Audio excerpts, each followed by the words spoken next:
Hi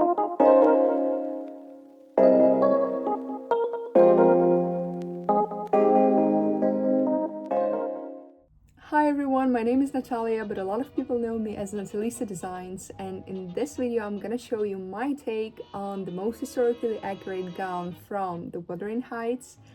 And not only I'm gonna show you a reveal and some sewing tips, I'm gonna also show you how I made a pattern for a Swiss corset that she wore in this scene.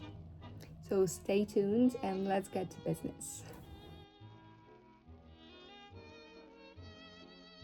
Before we begin sewing, let's talk about what Swiss corset actually is. There were a lot of different designs of Swiss corsets, and some of them were more resemblant of a belt and some more like a vest, but regardless, they are built a little bit different than your usual corset and much simpler if you ask me.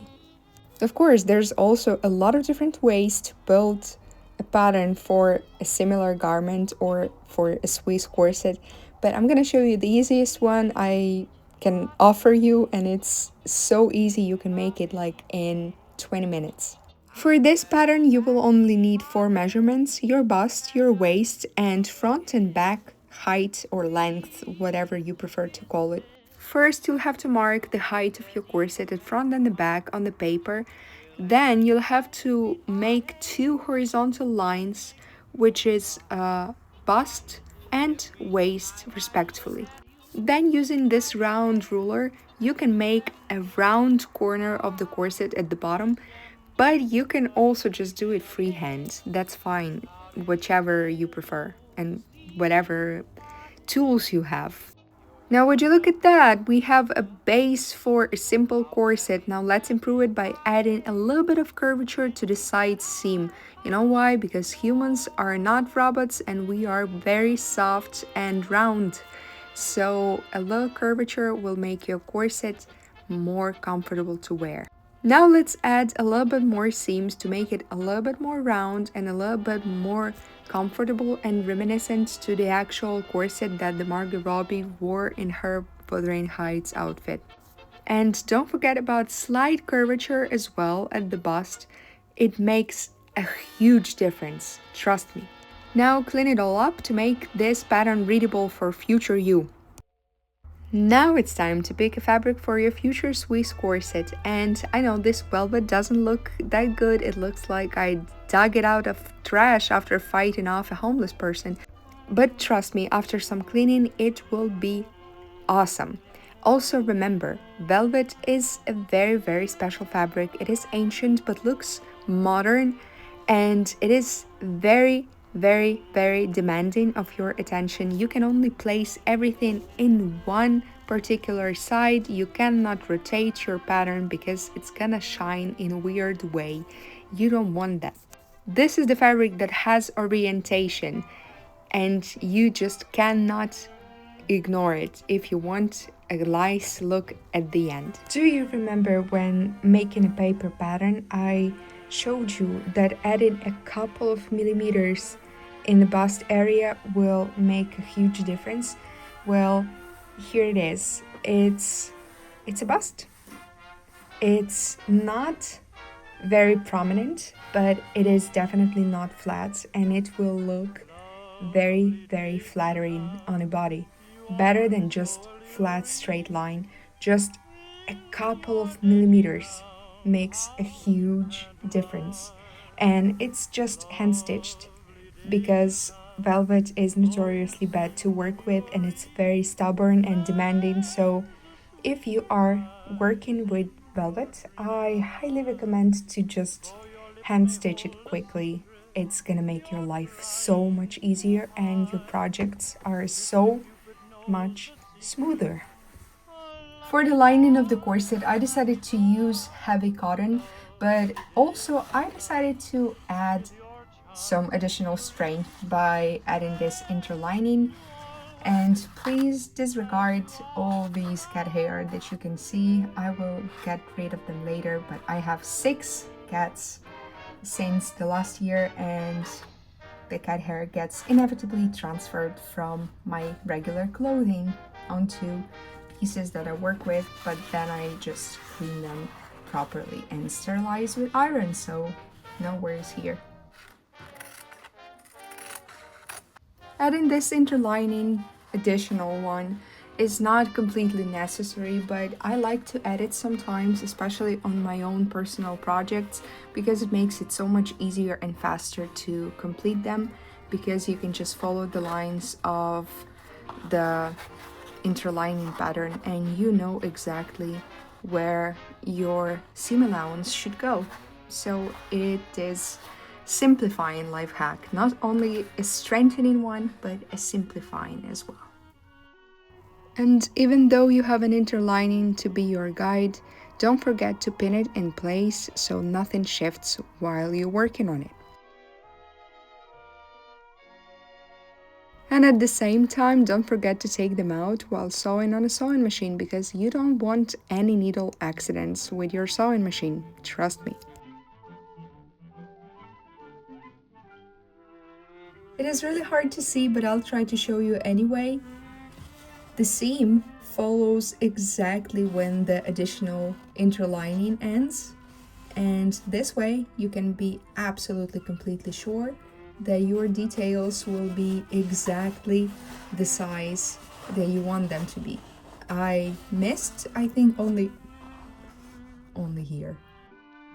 And remember that sewing together cotton pieces is a piece of cake, but if you struggle with velvet, don't hesitate to take your needle and hand stitch all of the parts of the corset together. It will make your life much, much easier.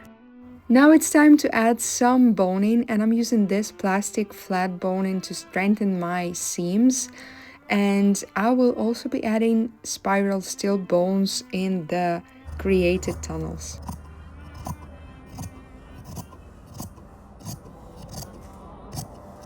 Apart from a Swiss corset, I also made this neck thingy that goes with it. And as always, when working with velvet, don't forget about the orientation, because if you do, your pieces will look weird next to each other. Just a friendly reminder, because it happened to me a couple of first times that I worked with velvet. Okay, this part is finally done as well. I just need to add some loopy loops so I can attach it to a corset. Nice. Okay, it's done, and look at its shape. But unfortunately, I don't know how did it happen, but I have a bold spot in here. But I think it's not going to be that noticeable on the picture, and I just need to add these little bad boys here, and I'm done. I also found these glasses in the thrift store. Okay, guess what? We are packed and we are going to a nearby city, to the castle that is now functioning as a college, and I had to call and arrange everything because it's summertime. There's no one there and no one is allowed to come inside, but I really wanted to show you how some of the buildings in Ukraine that survived all of the turmoils of history look like from the inside, because it is very cool castle. So I hope you like it, and I hope I like it too, because I haven't been there like never. I've never been there. I just saw a couple of pictures online and I decided that it's exactly the atmosphere I'm going for, and yeah, let's see what's gonna happen. According to some of the sources, it was actually built in the late 18th century, but most of the other archives suggest that it was built at the beginning of the 19th century, which actually corresponds with the architecture of the building. The interior of the castle or palace is very eclectic and combines a lot of colors and styles. Because it's been through so many hands throughout history, it's actually hard to know which style was original. Nonetheless, I still find it very beautiful. And that's why I decided it's a perfect set for this.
Anyways, this project is done.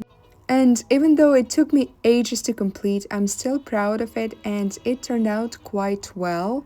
So, yeah, I'm ready to take a new challenge.